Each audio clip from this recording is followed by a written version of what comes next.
I'm Laurie with To The Trade, and I have Nile here. Hi, Nile. Hi. This is an episode with just the two of us. So That's exciting. us too. Been a while. I know, right? Yes, and very, very cool. Lots of cool stuff has happened in the last months. We've both been traveling A lot. quite a bit. I want to hear all about Italy, and I'm sure our listeners do too. Tell me everything. Tell me what you did. I did a lot. We did a lot. I mean, the whole point of the trip was to go to, and I'm going to mispronounce it, so everybody forgive me. I say Mercanteinfiera, but that is wrong. That's absolutely wrong. And I was given a mini seminar on how to pronounce it, and almost as quickly as I was given the seminar, I forgot. Um, but That's the way that goes. it's a huge fair, and it's like 7 buildings, I think it is. Vintage and modern art and collectibles, and it's like nothing you've ever seen. And the first 3 days, I believe, or 2 days, I believe, are to the trade only or design trade only. Ooh. And so it's really interesting because you go in and everything is like chaos. And Cheminne was telling us, she's like, this is kind of like what you don't get to see in High Point, because this is like what free market is. And she said, you guys never really see that. And so it was so interesting because like there's stuff everywhere. Like it was really kind of cool. And I first want to tell everyone too, just so you know, Cheminne runs this event that brings designers to this market. Yeah. And you can look at her website on CHEMINNE.com. She is just like The best. She's not someone you probably have ever heard of. And by design, she doesn't want you to know, but we're telling you because she's amazing. She's done a lot of things behind the scenes that I think people don't even know that she has been responsible for. She was an editor of Elle Decor. She was the vice president of High Point Market, started the Style Spotter program. She works with brands. She works with designers. She's like a next level business strategist and forward thinker, and just like responsible for so many good, amazing things that have ever happened in this industry. I just love, love, love her. Yes. So somebody you should keep on your radar for sure. Yeah, she's all the things. She is. And good people. Just yeah. Really, really good people. And he took us around to all the buildings. And who did you go with? Like, I thought Ariane Belazar was part of the group. Yep. Who So else was? Ariane, Erica, Erica Ward, right? Erica Ward, yep. Eddie Maestro, Jamie. Young, right? Yep. And how many is that? My math is not good. So Erica, Ariane, Eddie, Jamie, you, me, and Cheminne. I feel like there's somebody I'm not mentioning because I thought there were 6 designers. Oh, okay. So there's somebody I'm not saying. We'll come back to that.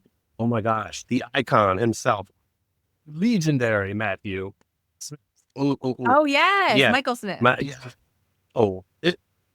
that Matthew? Yeah, I thought it was Michael. In New York. Smith. In New York. Oh, in New York. Yeah, okay. Yeah. He was there. Yes. Yeah. So that was the 6. I was going to say, I know there were 6 of us. It was. See, that's good times. I mean, what a great group. So I'm thinking about the dynamic of that and how that plays in and what you all do. And that must have been just really, really an interesting conversation, just separate of being able to go and see all of this amazing stuff. Like just the time you got with the other designers in the group. How was that? I don't have words for that because that's always good, right? Like it's always like some of them I already knew, and then some of them I didn't know. And it's like, and then as you get to know them and it feels amazing. And then you're like, you build a relationship over similar experiences, over liking the same things at the fair, over, commiserating over old war stories, if you will. It's like, having opportunity to be with like-minded people, right? Because sometimes you're thinking very differently than the people in the room, but then you're with people who think exactly like you do. It's like, it's very cool. So that time that we spent together was amazing. Like it was really, really amazing. It was, it's something like I've never experienced before, you know? I think, I think it's it was a special group. I mean, we all hang out with designers, but hanging out with designers, at the same level, is Yeah. always very, It's, really good because it pushes the boundaries. All of you are doing different things yes. to expand and grow right now, Yes. but not the same Yes. things. And So that's it too. Like, I think everybody has, I just, you know me, I just sit back and I marvel. Like everybody has some things that was truly interesting. You know me, I always say like, if you're the Beyonce of the group, go to another group. If you're the Oprah of the network, go to another network, right? So like, not either of those in this group, and so it was interesting to sit back and watch like these people work and be in their element and have like a front row seat for that. Like Eddie sketches. His firm is multidisciplinary in Texas. But he's like he takes his sketchbook everywhere he goes, and so these kind of events where it's just that's just interesting to watch. sure.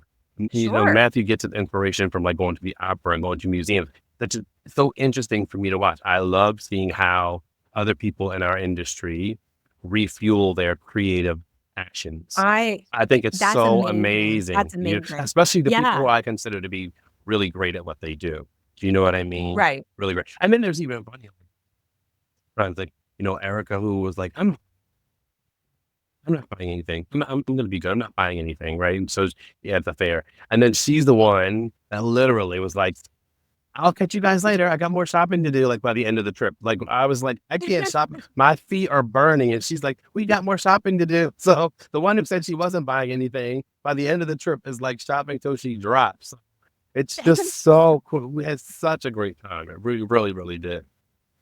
Yeah, I think Yeah. I love when so I watched her trip for many years, and she always brings such interesting people, and I know she brings people that I know that she likes, which is so smart because you have to spend time with people. Why not make it to people you really like? Yeah. I think she really tries to curate Yes. That's it. really good chemistry, you That's know? that's it. She's good at curating the group.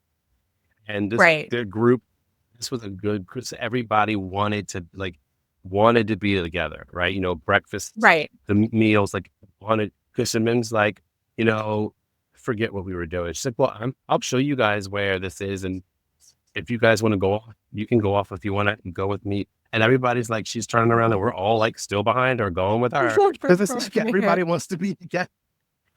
Why wouldn't you? I mean, when you have that Exactly. opportunity You again to know? be with these people who are just absolute icons in their industry and get to see each of you and how you work and I mean, it's these kinds of things. I did design like it's Design Hounds with Veronica, but years ago went to a design blog tour in London with her. And the people that I met on that tour, some of them remain some of my closest friends in the world of design years later. I mean, I think it was 10 years ago I went on that trip or more. You know what I mean? And it's like we're still a good group. I mean, like a bunch of us still stay in touch. Still, one of the designers isn't even in the design industry anymore, you know, but because he went into marketing and then marketing took him into a different Oh, I know you're side talking about. of, Yeah. and we're still really good Yeah. friends. Yeah. Yeah. Yeah. You know what I mean? We still talk all the time. And that's the wonderful thing about these in-person events is like you meet people online. You may know them really well. Like I actually have design friends that I've never met in person that I've known for 12 years because just for whatever reason, we're not at the same show at the same time. And you can even be at some of these shows because they're so massive and Yep. It's not for each just other. the cars in the line, you didn't see each other.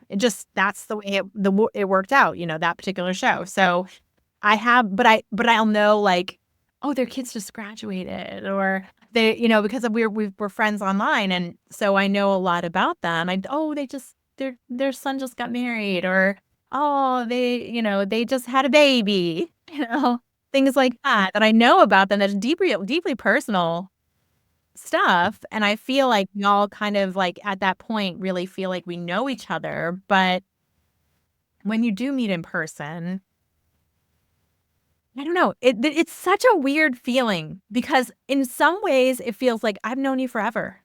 This is just seeing you again, Yeah. even though you have never met in Yeah. person. And in some ways it feels like, okay, that cemented something that was missing. Yeah, because other things, other things that you don't really get from a social media or virtual relationship, you get from that in-person, connection. Right. Yeah. Well, Yeah. people let their guard down a little bit. They might share something that they're not going to share online. You know what I mean? Yeah. That is really going on behind the scenes that you aren't aware of, so there's always that kind of stuff. But it's such a weird dynamic because I meet them and I don't feel in some ways it never doesn't feel like meeting a new person at all. It's not like that. It's like you're meeting someone that you know what I mean, very well. Yeah. But at the same time, it's like it also glues everything. That it's like a missing piece that was meant to be there because of how intimate that relationship already is, and then it's something greater afterwards because now you've met in person. Yeah.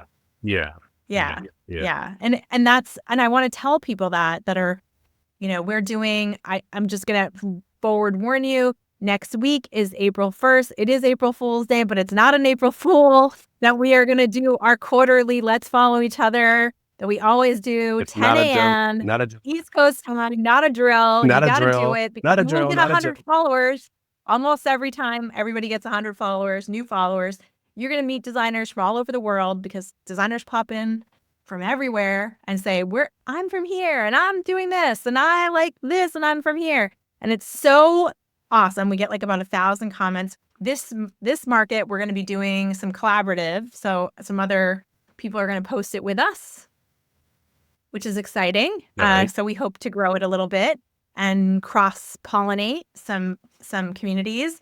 But we are, very excited about that. And that's your way to make friends, real friends with people that are also in this design industry and hopefully translate those real friendships to real life events. Of course, we have High Point coming up, which is so exciting, and Interior Design Community has a ton of events planned. Those will hit also right after Design Edge. We'll be putting those up on the website.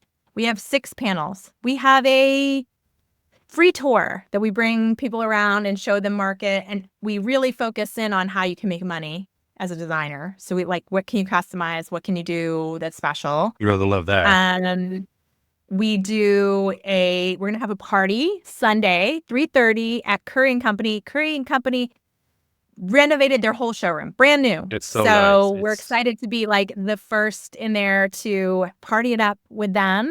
So Interior Design Community will be hanging out. I hope my Doma can come. I hope Interior Design Society can come. I love working with them.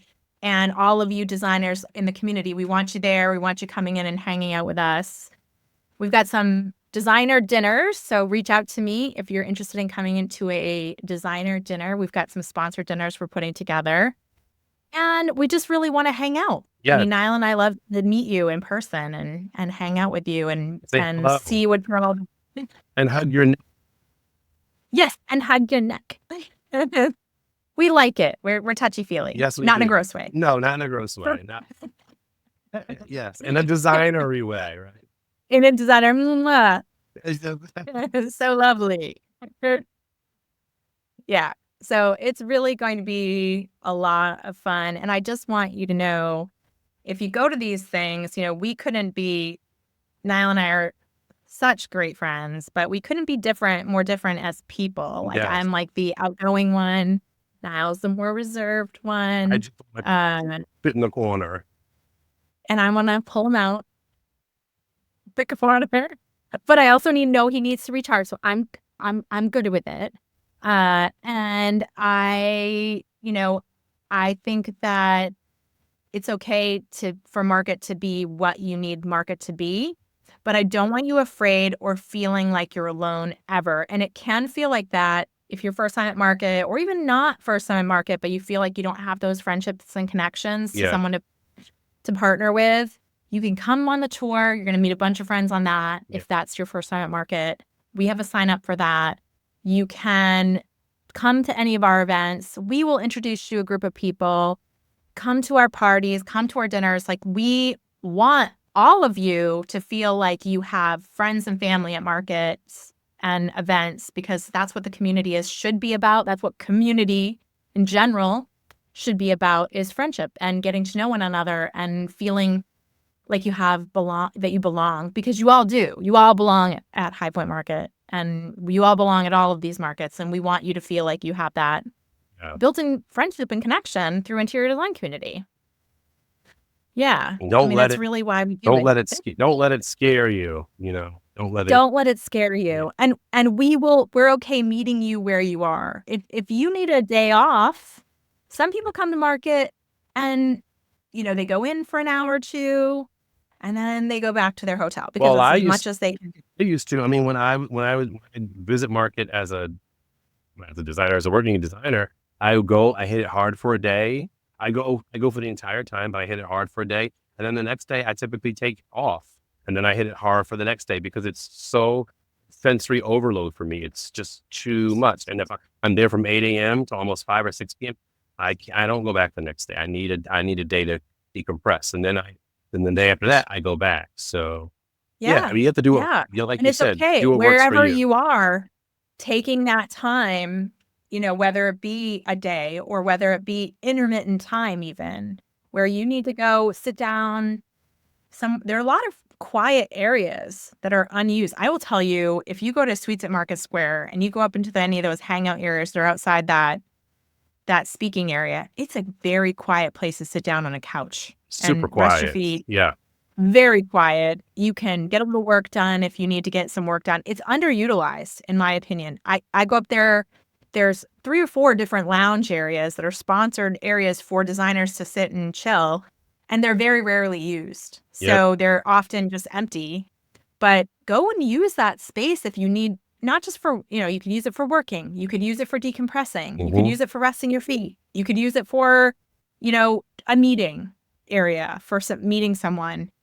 Utilize those areas when you need that recharge moment, because it can be like even for me, it can be sensory overload, and I am a person that has a high tolerance for that. Yeah, I can get to a point where that happens, because I just went to an event in Chicago and I had a designer contact me that was outside of market, giving me some, just some tough news about her business, and sometimes I'm a human. I need a minute to deal with the hearing from somebody I care about. You know what I mean? That's going on at market. And so we all have those moments where just need a minute to center yourself or whatever. Know that there are spaces throughout market for that you can sit. You can be by yourself almost. You can, or in a small group. You can, and don't feel guilty by taking that time. Don't feel like, okay, I'm only here for 3 days or 4, I have to be doing something at all times, because I think we all feel that FOMO.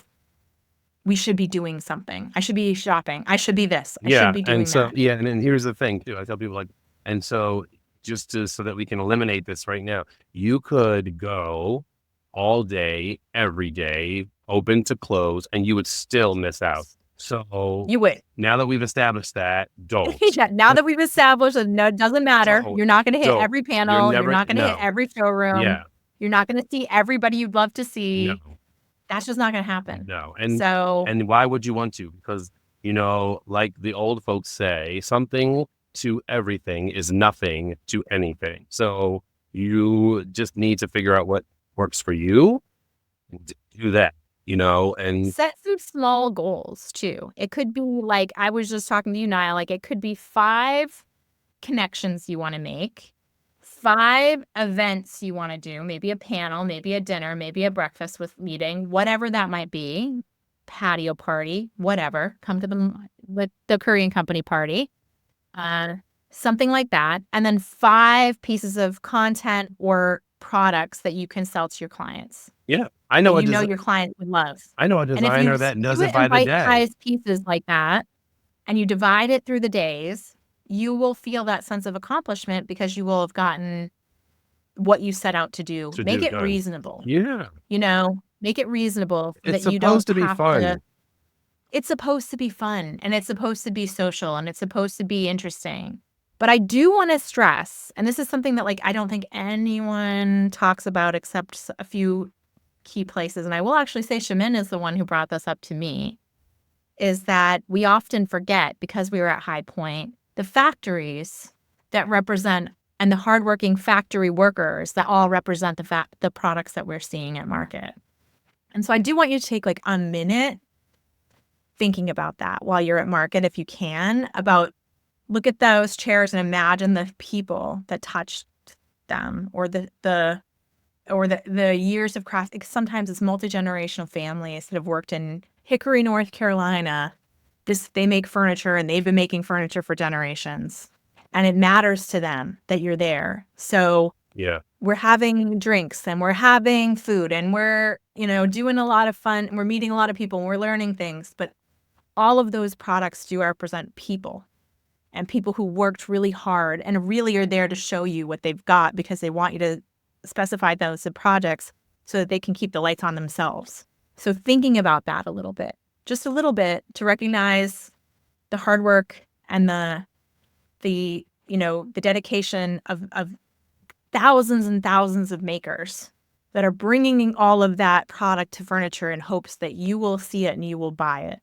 And that's the true reason that they even do market. And I think we forget that sometimes. Yeah. So trying to remember that a little bit, and trying to understand, we're gonna be going into some tricky times with tariffs right now, And I know there are brands that are handling it really well. They're literally going through product by product. I will shout out to Howard Elliott, who I know I met with Conley and Delia when I was in Chicago.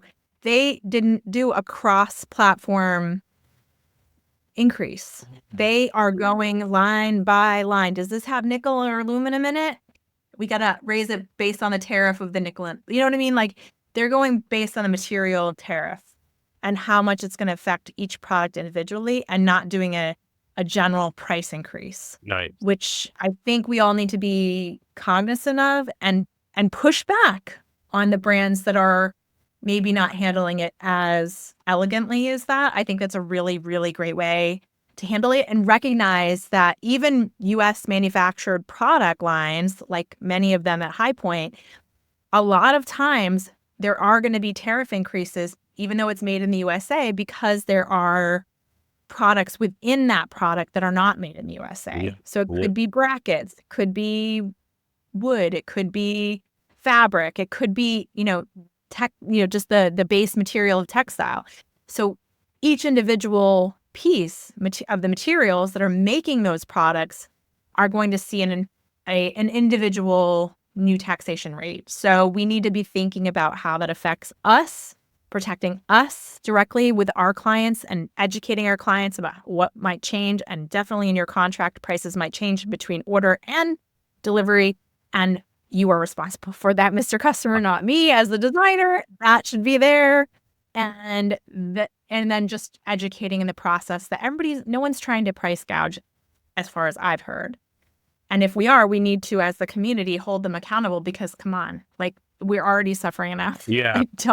I would encourage the manufacturers listening, please go line by line. Seriously. Item, like Howard Elliott. Make sure you're making smart choices about those increases, because nobody wants to be paying a penny more than they already have to in this climate. But just taking some time, and I know that's pretty sobering and boring. No, but it's important to know.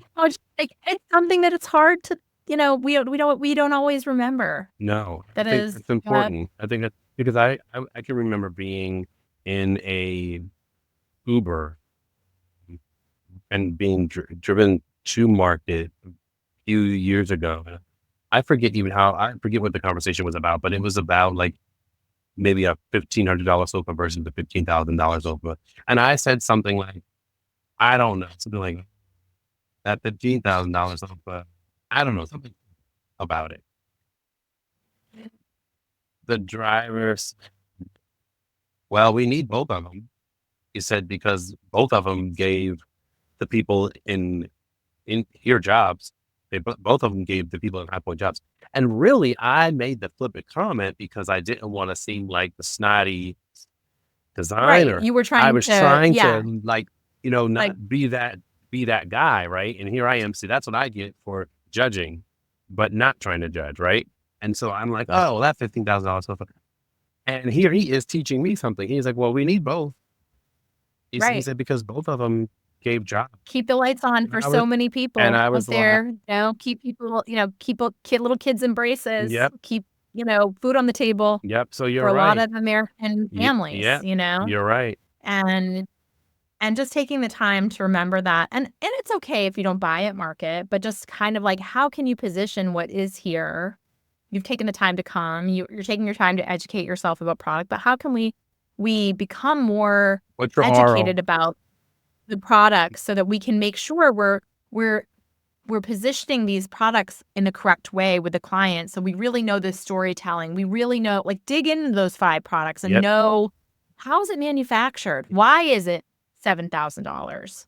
What is going into it? Mhm. I was at Home Soul in Tennessee last month, and Cecil from Curry was there, and we were talking about that. I'm sure you've seen it. It's a bench they do. It looks like tree branches. I can't remember the name of it, but I will find it and give it to you. And anyway, we were talking about it, and he said it's all made originally out of rebar and welded together into this beautiful sculptural piece. Very, very, very heavy. You're gonna have a hurricane. It's gonna be still sitting there.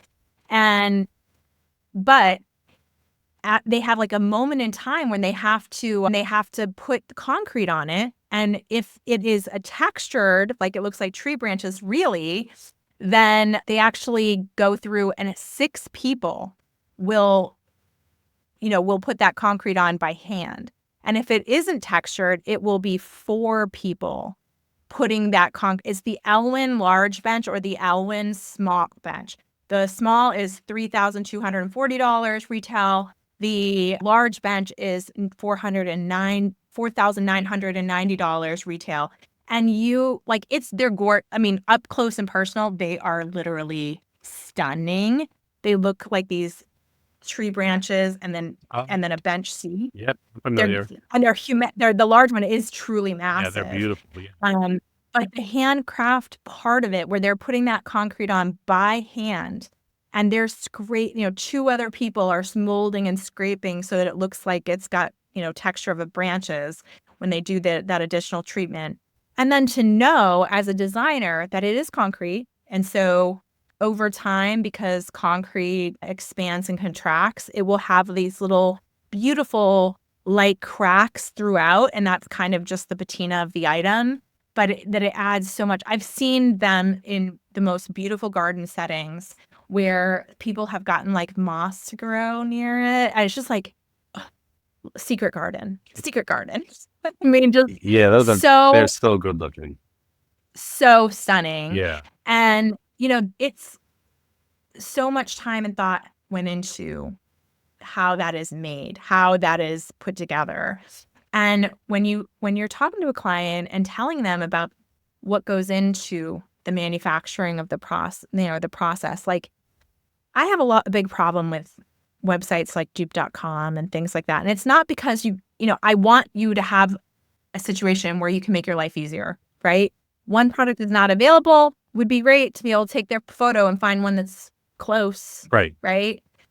But the problem is that these aggregator accounts that do things like that, and Dupe is only one. I'm just bad-mouthing one, but I don't mean to, because I understand the resource, but what it doesn't know is anything about how that product is made. I know that there's a certain part of it. It's like, do we worry about, child labor or, slave labor or things that we really wouldn't want? Right. I mean, I really do want things made. Like, I don't care paying a little extra for that.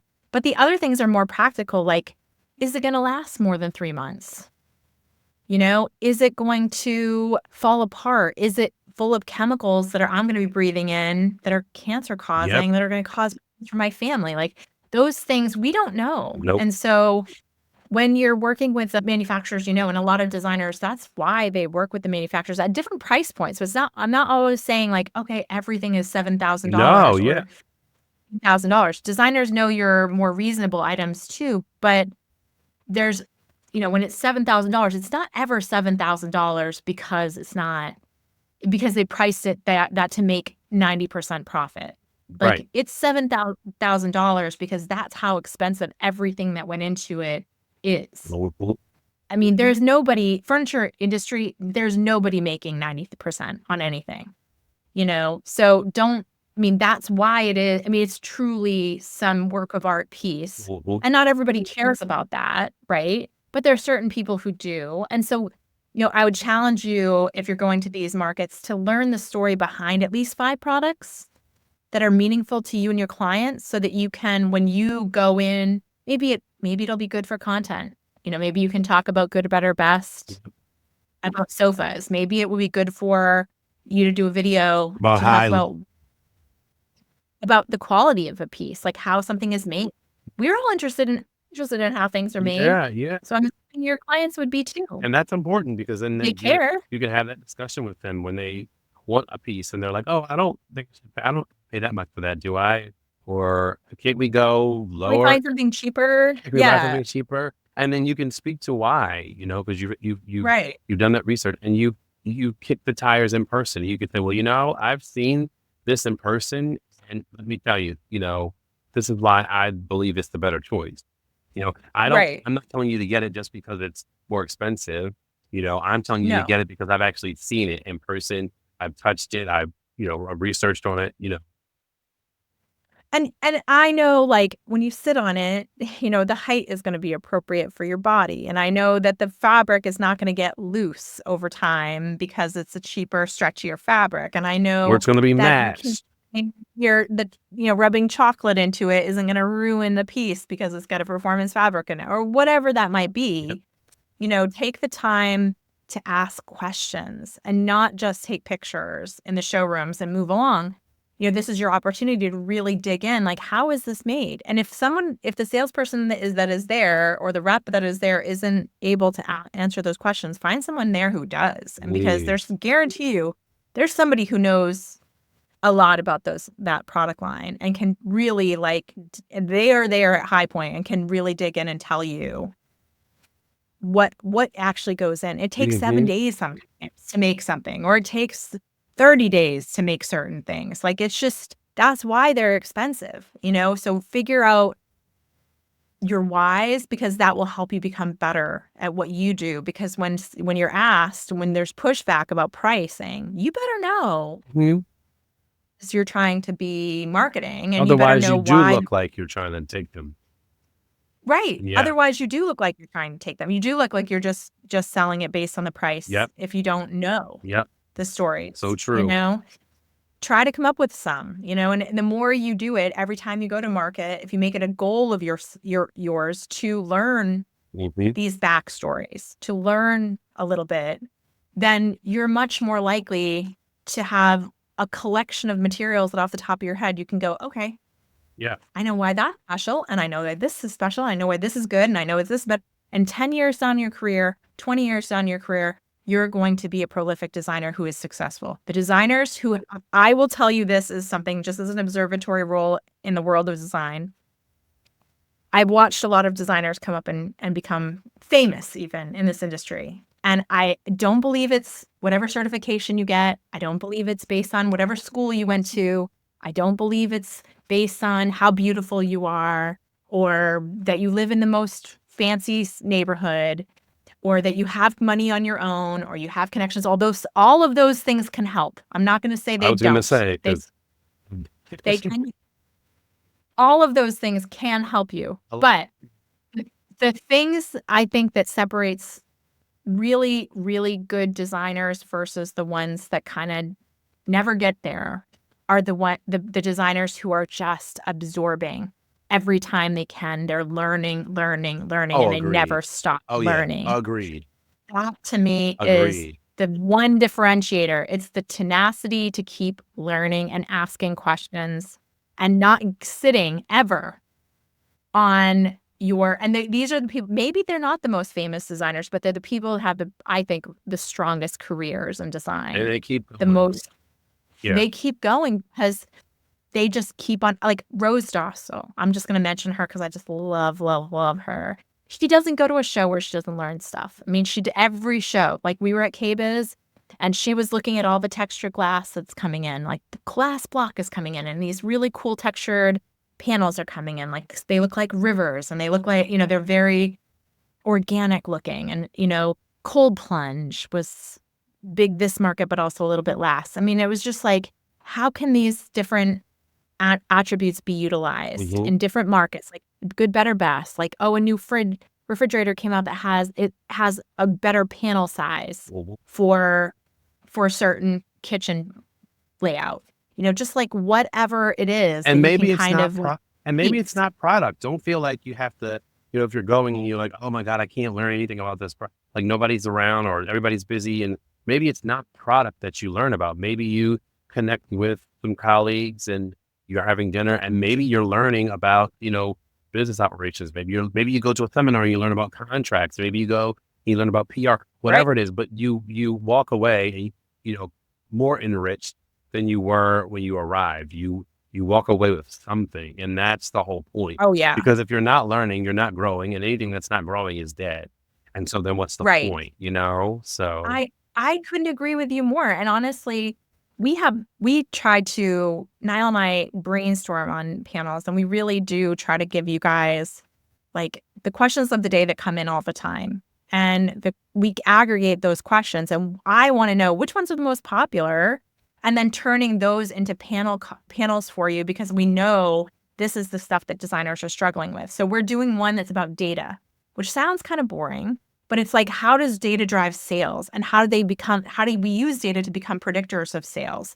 So I could tell you one that's just a kind of an easy one, which is like I have Doug Weinstein, who's the editor-in-chief of Technology Designer magazine.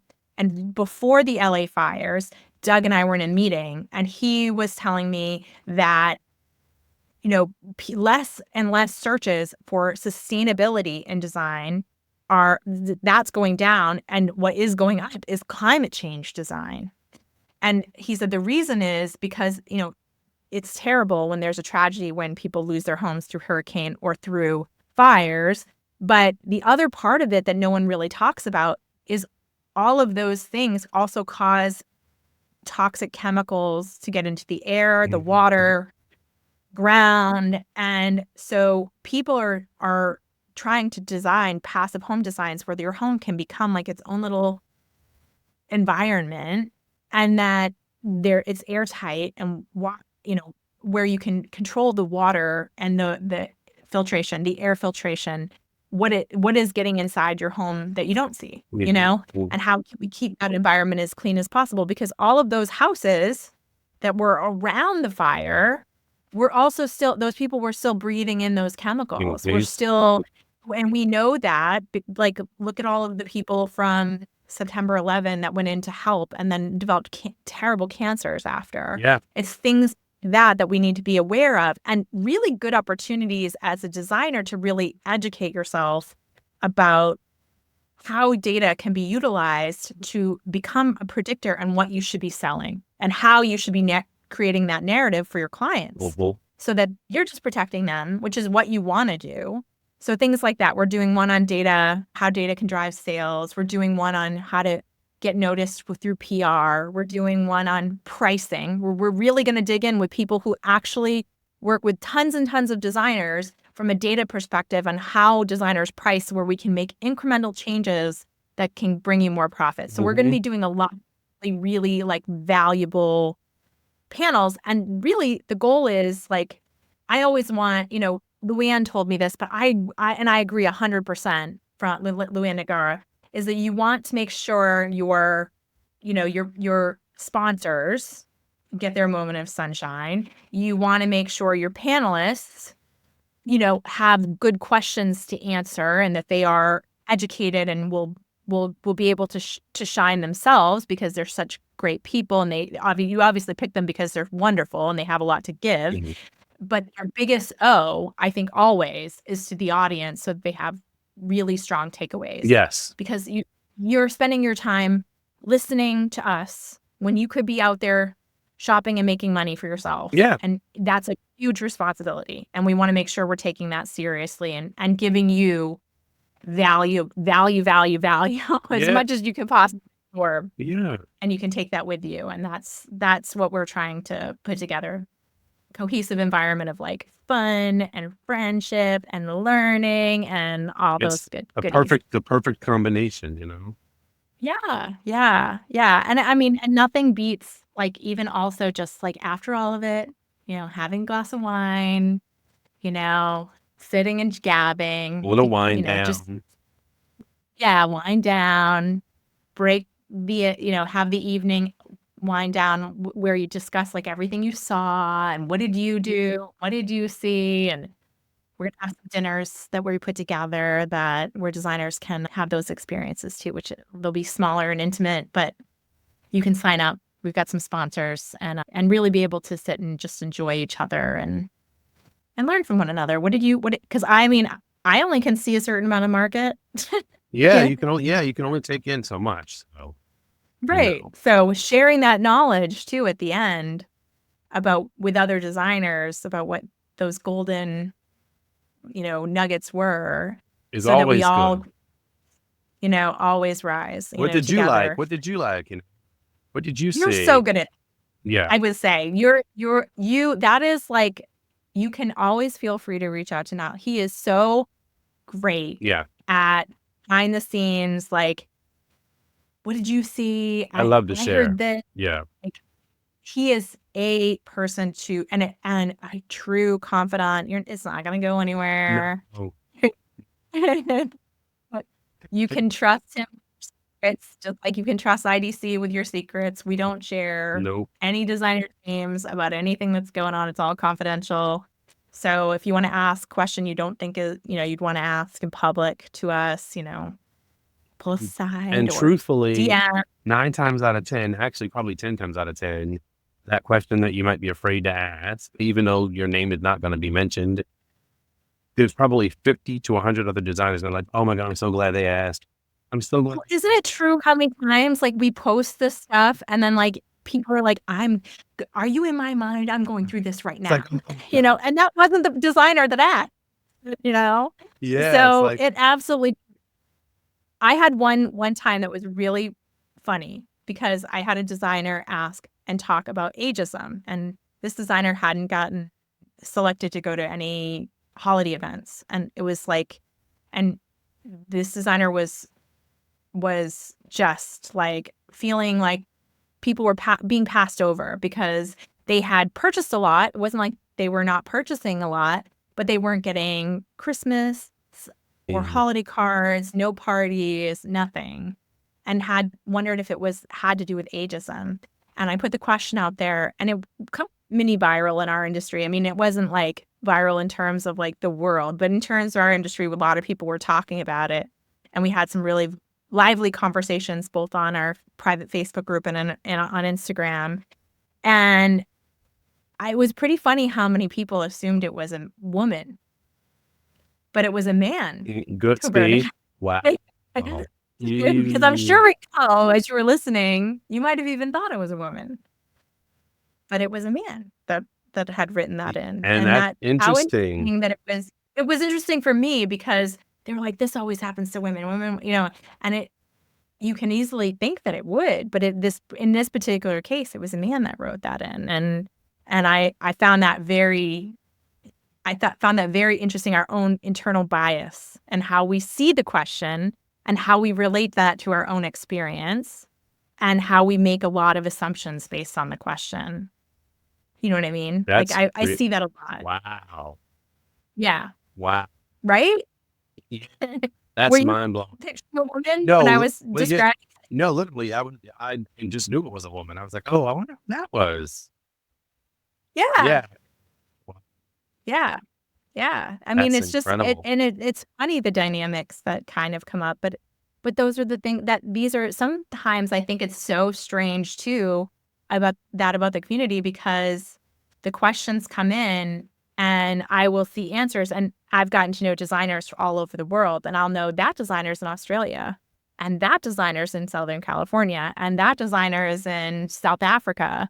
And I'm like, they're all answering the same question because they relate to the same question and have the same problems. And it's so interesting to me, the people part of the business Mhm. and how much that translates internationally and how many of those, problems make other people feel less alone and like they are not the only ones navigating this issue and how powerful that is, that it's literally across nationality, age, Yeah. location, income, client, a lot of those like dynamics, whether or not the client is, dealing with a picky client. How do you deal? Like that was our question today is how do you deal with a high maintenance client, and that can happen anywhere in the world, Anywhere in the you world. know, Anywhere in the world. Yeah.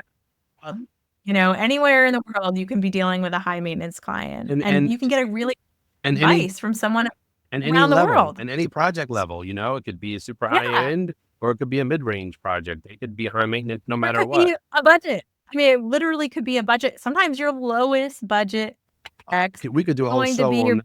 headache, We could do a whole show on that. Let's don't even get me started. right? Oh I my mean, gosh. sometimes I know designers who've done some gimmies And you for just feel like people. saying, do you understand what you're asking, what you're paying me and what you're asking me to spend and how you're behaving? Like those three things don't match. Oh. Right? So you need to have a Well, it's thief. just, I think we've gotten into this entitlement version. I Yeah. mean, I know I go on and on about this, but like, and I honestly can trace this back to, I've traced this back in my mind, and I don't know if it's accurate, but I really believe it now, is that when like we were kids and they got rid of operators at businesses and you had to press like an extension to get to your mom, to talk to your mother Yep. to Yep. ask her Yep. something Yep. at work, Yep. and that like just distancing customer service or the customer service when overseas and you hear that little beep and then you hear Mm-hmm. someone with an accent that you Mm-hmm. can't understand a little bit Mm-hmm. and you're like, okay, you're not Joe. Mm-hmm. Mm-hmm. You Yeah. know what I mean? Yeah. This frustration level, which I think in some ways, like they put barriers up intentionally because it would weed out people who were just complaining. But some companies became like the most hated company, like Comcast changing their name became like the most hated companies because of how bad the customer service was. You could be online, you're on hold for 4 hours, then you finally get a person and it hangs up on you and you're like, you charge me $20 that I isn't mine. And I just I can't be on the phone all day. But well, they put these barriers up, I think, intentionally to like weed out. Eventually, you're gonna get to a point where you just say, "Okay, enough. I'll just eat it. I'll I pay get. for Yeah. Uncle. it because Uncle. like I don't anymore." You know what I mean? And I think that model fed in and created our generation and beyond becoming so frustrated with customer service that we don't see people anymore in the customer service experience. We just don't because we've had to be blind in it for so long.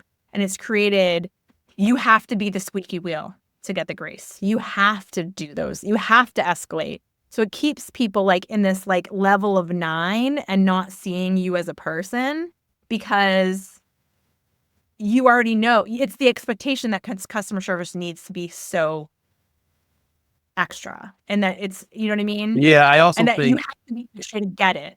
I think you're right. I also think that that coupled with because I did my thesis on this, coupled with this, the iPhone has exacerbated the problem because now there's an app for that. Everything. There's literally an app for that. And I go into projects telling clients this is still a handmade profession. Design is still handmade. It's one of the last handmade professions.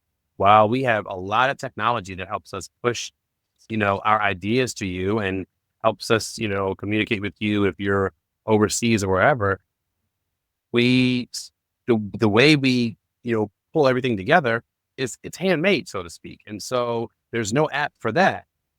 And I think people have come to expect things instantaneously, super quick. And so I think you're right. Sure. The distance of customer service and the instant response combined, The instant gratification instant of online gratification. ordering and things like that, to Amazon 2-day delivery. Oh, yeah, because I know even me. Trains us. Like, I'm not. What do you mean I can't have it today by 10 o'clock at night? What do you mean I can't have it by 10 p.m.? I want it to I need it today. And it's like, and I have to sometimes even ask myself, now, why is that their problem? You waited. You knew that you were dedicating like these last 2 days to the design library. You waited to order, these things. And so why is it their problem that you're just ordering it on the day that you're going to do it, And Right. so it's Right. like, you just have that. You have to, we all have it in, it's our internal bias now. It's part of the way we see things because we all expect that. I mean, it's not that we want to, it's just we don't see each other as people sometimes in that process. We don't really think of that person who's on the phone who we're yelling at because we didn't get our $400 credit on our phone bill, as a human being. Yeah. You know what I mean? We think of it as like, you're in the way of me getting what I want. And I've already wasted 4 hours on this. And I'm mad at you for that. You know what I mean? Even though that person just picked. Yeah. They have nothing to do with it. No idea. And that is not their problem. The company set that up that way, to do that. And it's just, I think we have to take a step back, a breather to remember, certainly in anything that is quality, like the process of interior design, how many people are involved, how many human beings are involved, how many livelihoods are involved, how much care and quality and thought and creativity. And we're all in this like bubble where we don't sometimes even we see our version of that. Like, oh, I worked really hard and I did this and I'm thinking about this, but we don't see the other person's version of that. Exactly. Yeah. We're going to be doing this, and it'll be too late when you listen to this, but there are going to be more of these. We're doing Design Edge in Phoenix. I'm leaving tomorrow, and we're going to be doing this thing called Fast and Focus. Here is a flyer I'm going to have on all the tables. It's Fast and Focus. And we're going to have discussions with senior leadership of brands. We have 16 brands you know and love, like Curry is going to be part of it, Fazy, like a bunch of brands, like lots of brands you know and love. We're going to be talking about what's working well. What do you love most about working with this brand or the category? It could be like just furniture manufacturing, product quality, customer service, your local rep. How does their ordering or fulfillment process stand out for you? What's one thing that they could do that would make your life easier? So all the things then we're going to talk about what is in a small group setting, 6 people or so. What's not working? Like, what's one thing that frustrates you about working with this brand or this category? Like, give me a story about that. Are there any recurring issues like lead times, communication, product quality?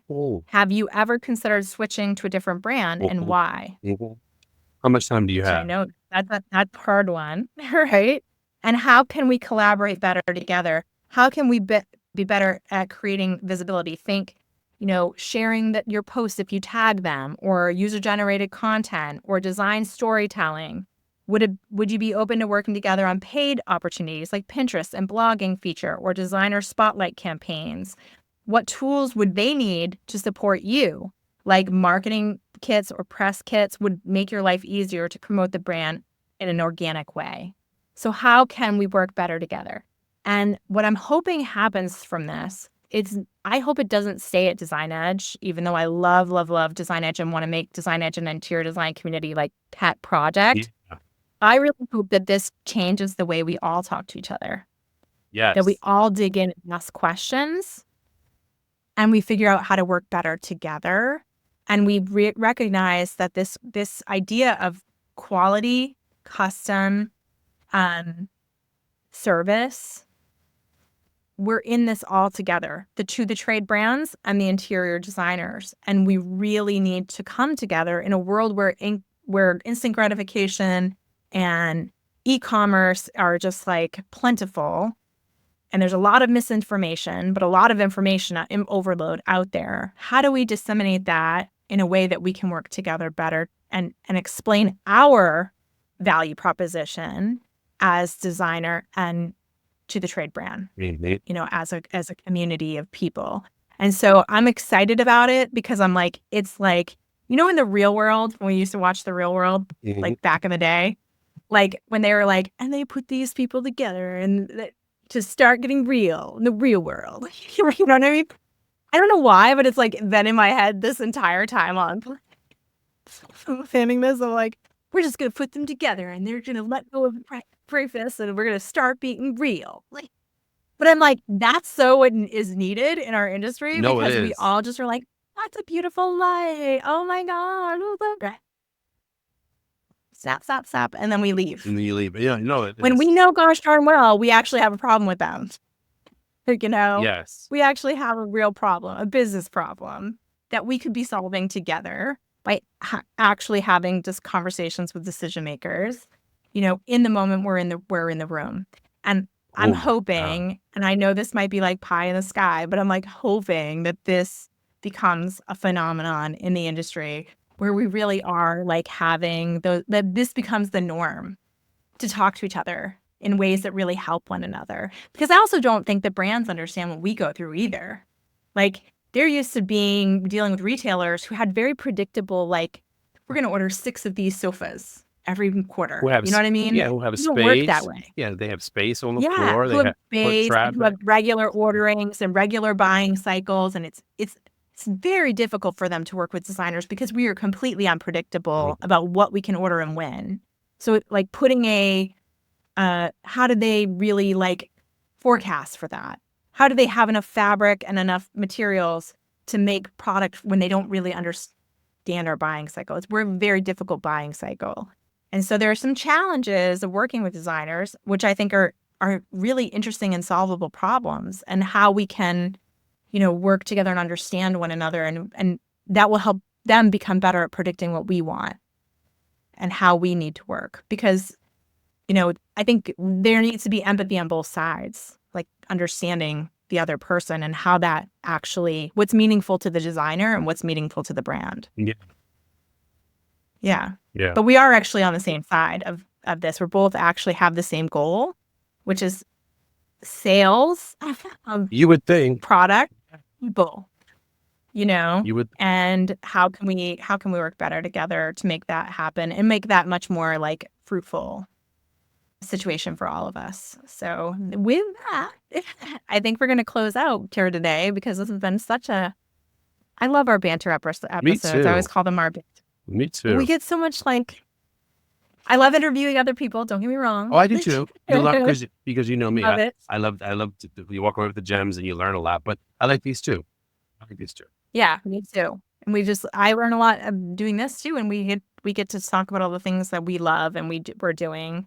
Because behind the scenes, Nile and I are chit-chatting and texting each other and, figuring some of this out in ways that can help you as much as possible, and trying to serve up the best content we possibly can because we know that your time is valuable and we want to make sure you actually, when you're listening to us in the podcast or anywhere else, we want it to be value. Exactly. Would you love it? Well, so much, and have a wonderful day. Bye now.